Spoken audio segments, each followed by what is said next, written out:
Bollywood star hero Akshay Kumar మరోసారి తన గొప్ప మనసును అయితే చాటుకున్నారు. ఇండియాలో వరుసగా సినిమాలు చేస్తూ ఎక్కువగా బిజీగా ఉండే స్టార్లలో అక్షయ్ కుమార్ కూడా ఒకరు. ఇటీవల తమిళ డైరెక్టర్ రంజిత్ దర్శకత్వంలో తెరకెక్కుతున్న వెట్టువం చిత్ర షూటింగ్ లో స్టంట్ మ్యాన్ రాజు ప్రమాదవశాత్తు మరణించారు. అతడి మరణ వార్త చిత్ర పరిశ్రమని విషాదానికైతే గురి చేయడమే కాదు, చర్చనీయాంశంగా కూడా అయిపోయింది. స్టంట్ మ్యాన్ రాజు మరణం గురించి తెలుసుకున్న అక్షయ్ కుమార్ చలించిపోయారు.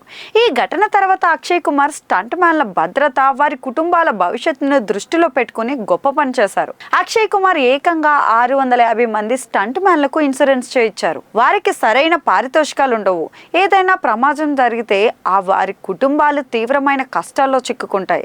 అందువల్ల వారికి సాయంగా అక్షయ్ కుమార్ స్టంట్ మ్యాన్లకు ఇన్సూరెన్స్ చేయించారు. ఇందులో ఆరోగ్య, ప్రమాదవశాత్తు రెండూ ఉంటాయి. ఏదైనా ప్రమాదంలో గాయపడితే వారికి 5 లక్షల వరకు బీమా వర్తిస్తుంది. అక్షయ్ కుమార్ చేసిన ఈ పని అందరి హృదయాల్ని గెలుచుకుంటుంది. మరి అక్షయ్ కుమార్ సినిమాల్లో రిస్క్ తో కూడిన రియల్ స్టంట్ ఎక్కువగా చేస్తుంటారు. అక్షయ్ కుమార్ కి మార్షల్ ఆర్ట్స్ లో ప్రావీణ్యం ఉంది. ఇదిలా ఉండగా అక్షయ్ కుమార్ చివరగా కన్నప్ప చిత్రంలో మహాశివుడిగా అయితే నటించారు.